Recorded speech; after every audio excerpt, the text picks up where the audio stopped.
Hey, Truthful Saturdays.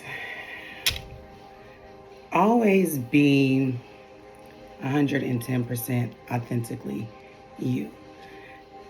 I I cannot stress that enough.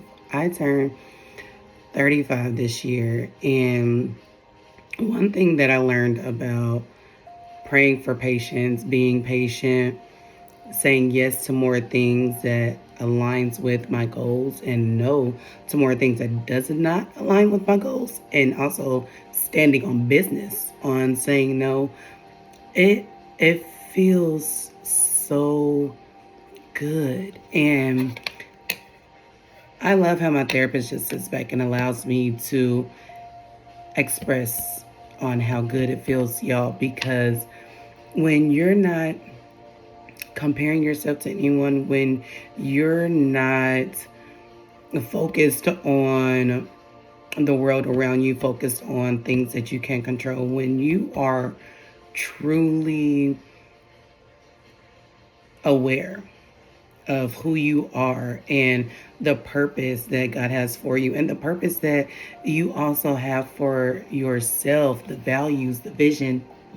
Okay, the values, the vision, y'all. It creates tranquility and peace that I can just not describe. And be you, 110% authentically. I was dropping the boys off at their dad's mom house. We call her G Mom yesterday. And Jeremiah, when I say, teenagers be want to have deep conversations. And Jeremiah, I felt like his energy was off that whole day.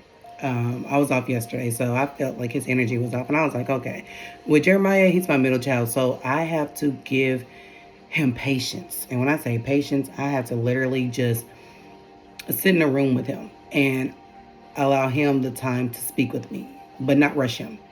And that's one of the things that I had to learn with him. Like, I can't get upset. I can't get angry at Jeremiah. What's wrong? Tell me what's wrong. And then get mad and yelling at him. I can't do that.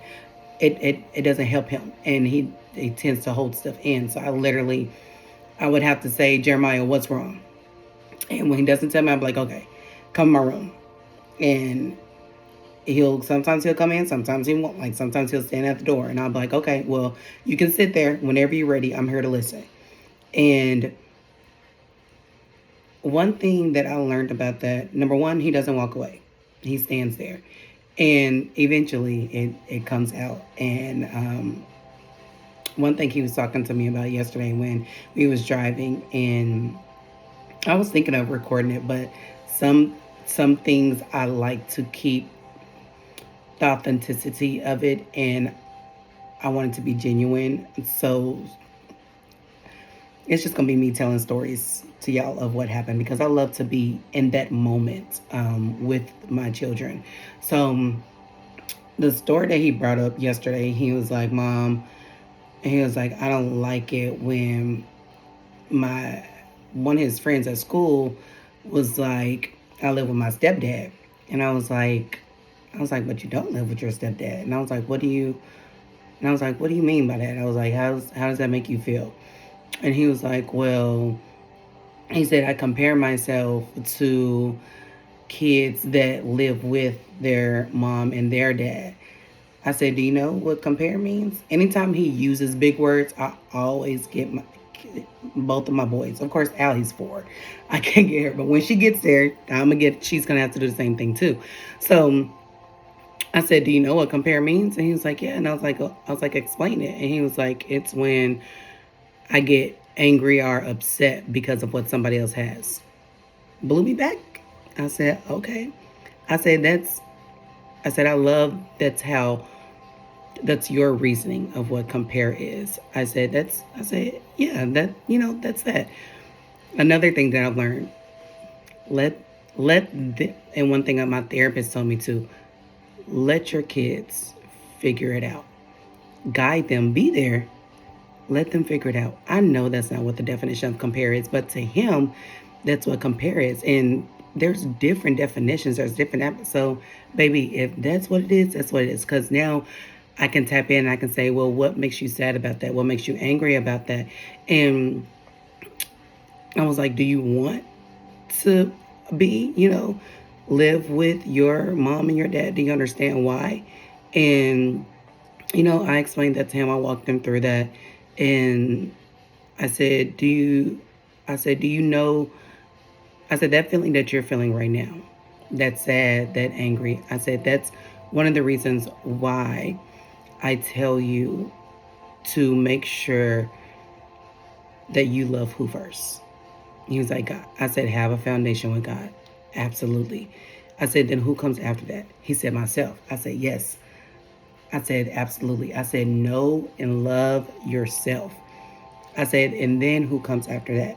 He said, and then the person that I can't live without. And I said, how do you know that? And he was like, I don't know. I was like, good.